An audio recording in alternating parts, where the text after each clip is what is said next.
Straight to the steamworks. James was pleased. Thank you, sir.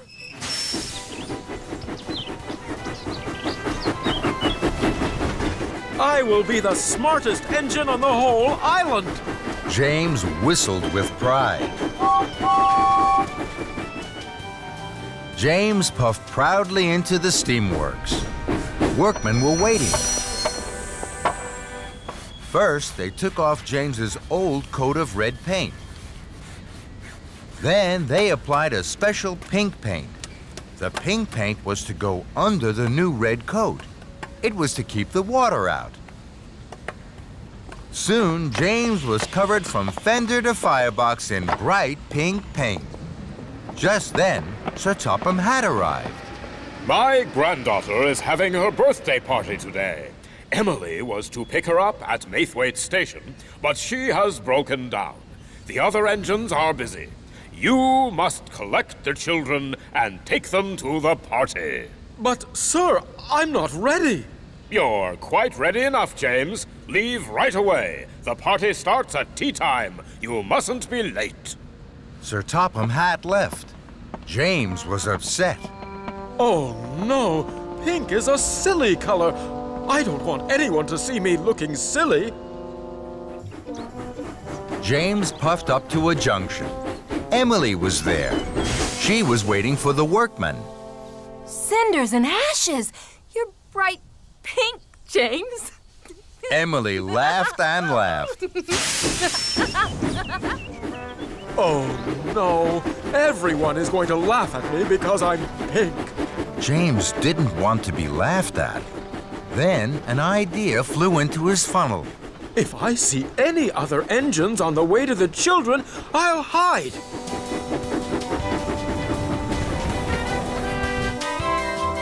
James chuffed through the countryside.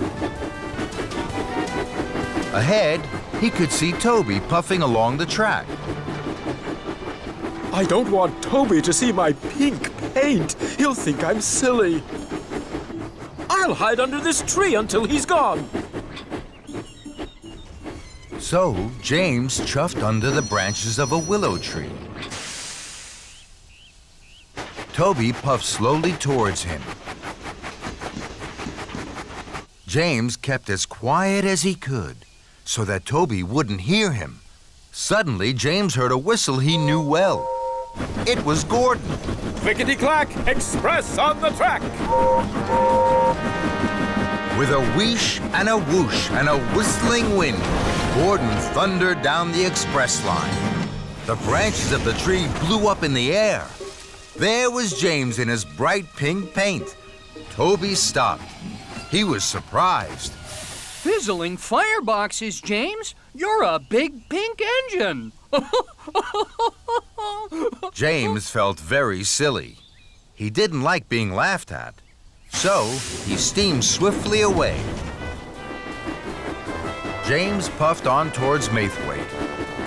I mustn't be late for the children. Then James saw Diesel. Oh, no! It's Diesel!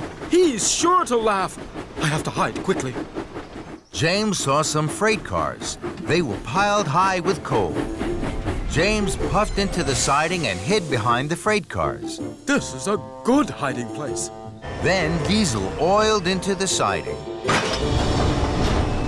Fizzling fenders. Diesel had to shunt the coal cars. Diesel shunted away the cars that James was hiding behind. So James puffed to the next cars. Then Diesel shunted those away as well.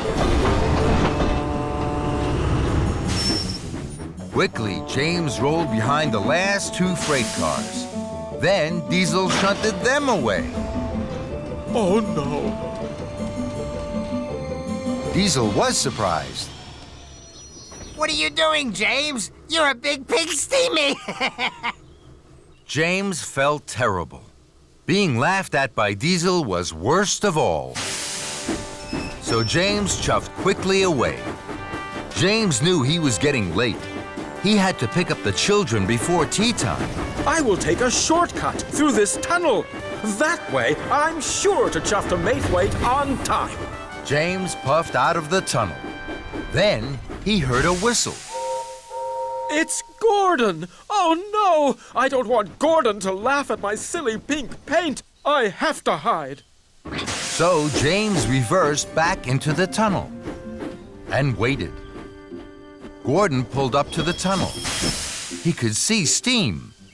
Who's hiding in there? Express coming through! Come on out! James didn't want to come out. He was sure Gordon would laugh at him. Then Thomas and Percy puffed up. What's happening? Who's in there? I don't know, but the Express can't wait.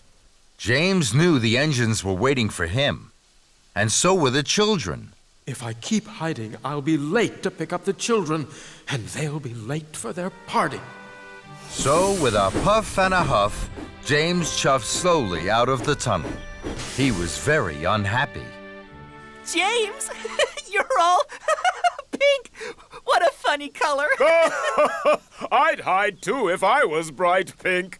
James felt terrible. All the engines were laughing, but James knew what he had to do. I feel very silly, but I can't let the children down. James hurried to Maithwaite as fast as his pistons could pump. James saw Spencer at a junction. Spencer thought James looked very silly. Oh dear, James. Bright pink really isn't your color. James didn't like this, but this time, even though he felt silly, he didn't hide. I mustn't be late for the children.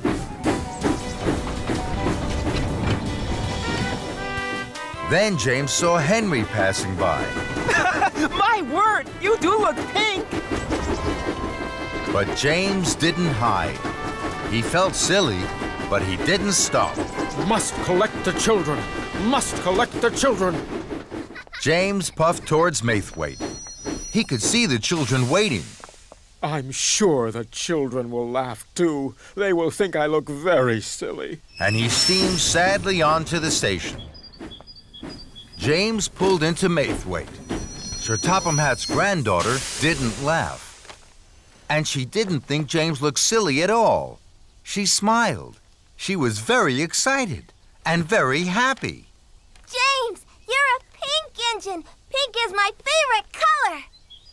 James couldn't believe it. Do you really like pink? I love pink, and so do all my friends. Look! Pink is our favorite color! James was so happy it made his boiler bubble.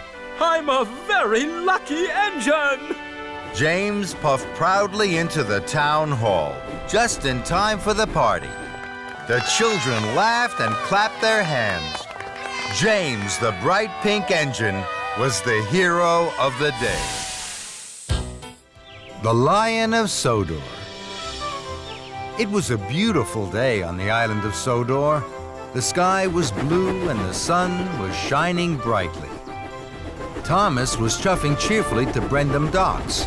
He felt very happy. Thomas had to collect a special, but he didn't know what it was. Hello, Cranky. Is my special ready? Yes, it is. The mayor is waiting for it at Knapford. You must puff very carefully. Thomas was puzzled. What is it, Cranky? It's the Lion of Sodor. Cinders and ashes. How exciting. I promised to take extra special care of it. I've never carried a real live lion before. When Cranky heard this, he was surprised. No, Thomas, the Lion of Sodor isn't a... But Thomas was too excited to listen to Cranky. He was already puffing proudly out of the docks. Thomas puffed happily along. Then he met Henry. Hello, Thomas. You look happy. What's your special? It's a lion. Bust my buffers. That's exciting. I only have sticky syrup to deliver. Suddenly, an idea flew into Thomas's funnel. I promised to take extra special care of my lion. I think he might really like sticky syrup. Could I have some for him, Henry? Of course. Thomas's engineer poured some sticky syrup into the lion's crate. Thank you, Henry. I have to hurry now. The mayor is waiting for the Lion of Sodor. Henry was surprised. Fizzling fireboxes! Thomas has made a mistake! Stop, Thomas! The Lion of Sodor isn't a... But Thomas didn't stop, and he didn't listen. Next, Thomas met Edward. Hello, Thomas. You look happy. What's your special? It's a lion. Flatten my funnel. How exciting. I only have to deliver fresh fish. I think my lion would really like fresh fish. May I have some for him, Edward? Of course. So Thomas's driver put some fresh fish into the lion's crate. Thank you, Edward. I must hurry now. The mayor is waiting for the Lion of Sodor. Edward was surprised. Clattering coaches. Stop, Thomas! The Lion of Sodor isn't a... But Thomas didn't stop, and he didn't listen.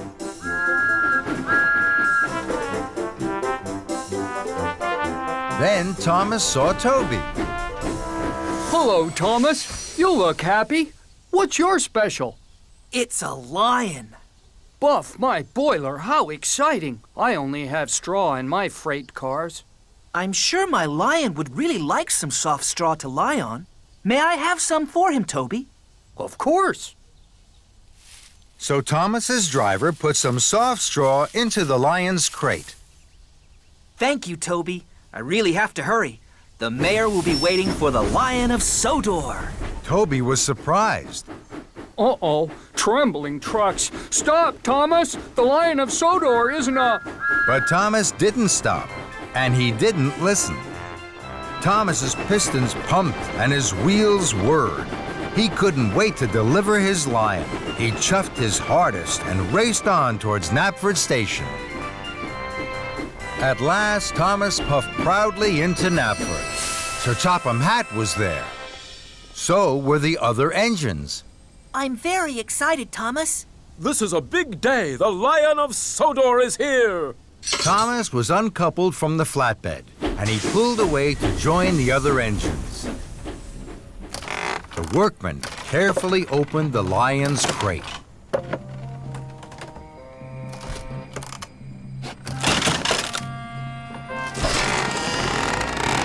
Then the engines gasped.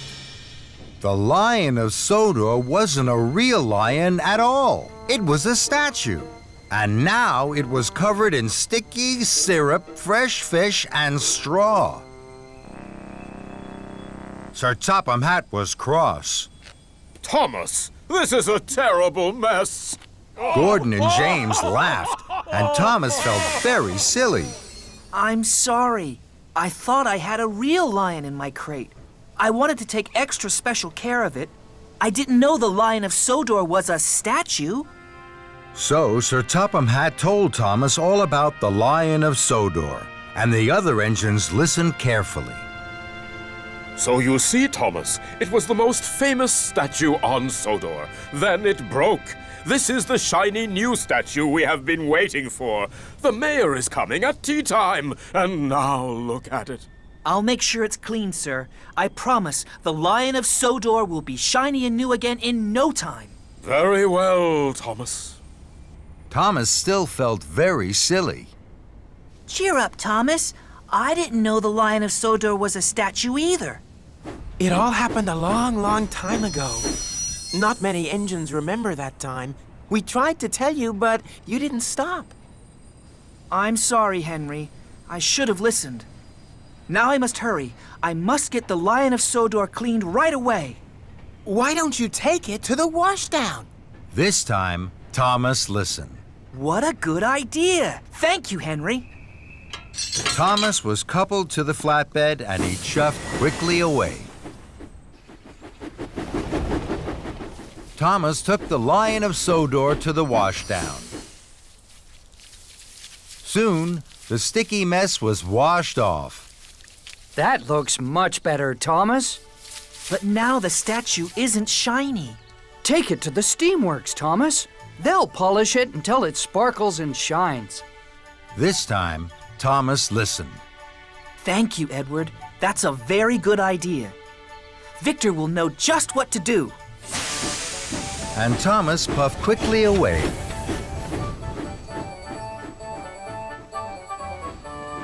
Thomas took the Lion of Sodor to the steamworks. Workmen polished the statue until it shined and sparkled, just as Edward had said. The Lion of Sodor looks much better now, Thomas. But it's nearly tea time. The mayor will soon be at Knapford, and it's a long way. Take the track by the windmill. That'll get you there in time. This time, Thomas listened. Thank you, Toby. That's a good idea. Thomas took the shortcut past the windmill. He huffed and puffed as fast as his pistons could pump towards Knapford. Children cheered and passengers waved as Thomas chuffed by. Everyone wanted to see the Lion of Sodor, and everyone wanted Thomas to stop. I can't stop now. I mustn't be late. The mayor will be at Knapford, and he won't wait. And Thomas whooshed on his way. Thomas puffed proudly into Knapford Station. The mayor had just arrived. He was delighted to see the new Lion of Sodor. The statue shined and sparkled in the sun. Well done, Thomas. This is the finest statue I've ever seen. And the cleanest! Everyone cheered. And Thomas smiled from footplate to fender. Holiday on Sodor. There was to be a party for the children at the Duke and Duchess's new summer house. All the engines were very excited and very busy. Thomas chuffed cheerfully into the docks. James and Henry were passing through. Good morning, James. Good morning, Henry. Where are you puffing to? I'm taking these straw bales to the summer house for the children to climb on. I'm taking wood to make a stage for the children's show and barrels of lemonade to drink. How wonderful. I'll see you later at the summer house.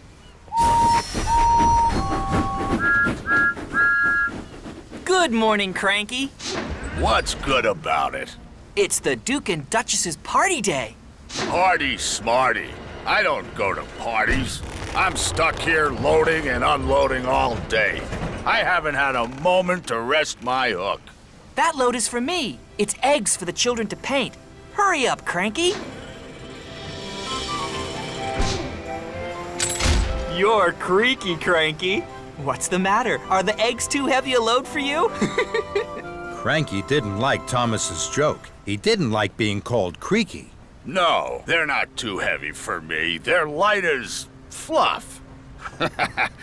You're not strong enough to pull anything heavier than fluff, Tiny Thomas. That's why Henry and James have the heavy loads. Now Thomas didn't like Cranky's joke. Fizzling fireboxes, I'm as strong as any other engine. You're not as strong as me. I can lift much heavier loads than you could ever pull. Thomas really didn't like that. We'll see, Cranky. I have lots of time to deliver the eggs. First, I have to prove Cranky wrong. James has a heavy load. I'll go and find James. So Thomas steamed sternly out of the docks. Thomas found James at the junction by the washdown. Hello, James. I don't have a lot of jobs today. Shall I deliver your heavy load of wooden barrels for you? You can stay here at the washdown. Then you'll be perfectly polished for the party. James thought this was a very good idea. Thank you, Thomas. So James was uncoupled from the heavy flatbed of wood, and Thomas was coupled up. The flatbed was heavy. Huffing and puffing, Thomas set off for the docks. Thomas chuffed back into the docks. You again. What are you doing with that wood? This flatbed is very heavy. I'm sure you can't lift it. Cranky looked at the flatbed of wood and barrels. I'm sure I can. Cranky's hook swung low over the wood. Thomas watched and waited. With a creak and a crank, and a crank and a creak, Cranky raised the flatbed into the air. Thomas's boiler buzzed. Told you so. You're still creaky, Cranky. And you're still tiny, Thomas. That made Thomas very cross. I will prove Cranky wrong and still have time to deliver the eggs. I'm sure Henry had an even heavier load. I'll go and find Henry. So Thomas steamed stormily away.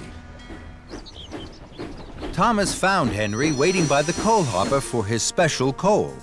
Hello, Henry. I don't have a lot of jobs today. Shall I deliver your heavy load of straw bales for you? Then you can wait here for your special coal. Henry thought this was a very good idea. Thank you, Thomas. So Henry was uncoupled from the heavy flatbed of straw bales, and Thomas was coupled up. The flatbed was very heavy. Huffing and puffing, Thomas set off once more for the docks. Soon, Thomas puffed back into the docks. You again. Now, what are you doing with those straw bales? This flatbed is very, very heavy. I'm sure you can't lift this. Cranky looked at the flatbed of straw bales. I'm sure I can. Cranky's hook swung low over the straw. Thomas watched and waited. With a creak and a crank, and a crank and a creak, Cranky raised the flatbed of straw into the air. Thomas's funnel fizzed. Told you so. You're still creaky, Cranky. And you're still tiny, Thomas. That made Thomas even crosser. More than ever, Thomas wanted to prove Creaky Cranky wrong. He had to find the heaviest thing he could. Then, an idea flew into his funnel. Lift me, Cranky. Cranky looked at Thomas. He couldn't let Thomas win. Cranky's hook swung low over Thomas. Thomas hardly dared puff. With a creak and a crank, and a crank and a creak, and very, very slowly, Cranky raised Thomas high into the air. Bubbling boilers! Creaky Cranky is lifting me! Then there was trouble. Cranky creaked louder than ever. His crane arm stuttered and juddered. It creaked and it croaked. Then it cracked. Oh, no. Cranky's crane arm had broken, and it was all Thomas's fault. Thomas was stuck high in the sky and blowing in the breeze. Then Sir Topham had arrived. Thomas, what are you doing up there? I'm sorry, sir. I was... You are causing confusion and delay. The Duke and Duchess have no wood, straw bales, or eggs. Now I see you have them all here. Cranky is broken, and you, Thomas, think it's a good time to try being a bird. The Duke and Duchess are waiting. Thomas felt very silly. Then Sir Topham Hatt looked at Cranky. And you're as silly as Thomas. Cranky crumpled. The shame to be as silly as a steamy. Soon, a workman had climbed up Cranky. Slowly and carefully, Thomas was lowered and landed with a jolt and a judder, just as Spencer arrived. Dear, oh dear, Thomas, what a mess. Little engines can get into very big trouble. Thomas felt even sillier in front of Spencer, but he knew now that being strong was only good if you were also really useful. And he had to be really useful. Spencer, I need your help. You're very strong and can pull much heavier loads than me. Will you take the wood, the straw bales, and the eggs to the summer house for me, please? It's my fault that Cranky is broken. I must put everything right as quickly as I can. Very well. Thank you. I'm sorry, Cranky. I know you're strong, stronger than me. I'll be back soon with the right parts to fix you. Then Thomas pumped his pistons and puffed out of the docks. Thomas wheeshed like the wind all the way to the steamworks. Hello, Victor. Cranky creaked, and now he's cracked. He needs new parts. You've come to the right place, my friend. Parts aplenty here. We'll have Cranky up and lifting in no time. Soon, Thomas's flatbed was loaded with new parts for Cranky. Thank you, Victor. Of course, my friend. Give Cranky my best! And Thomas puffed happily away. Thomas puffed into the docks with his heavy flatbed. Cranky was still looking crumpled. Here you are, Cranky. We'll have you fixed in no time. Thank you, Thomas. That's a heavy flatbed. You know, you're not tiny. And you're not creaky. Cranky laughed, and that made Thomas laugh too.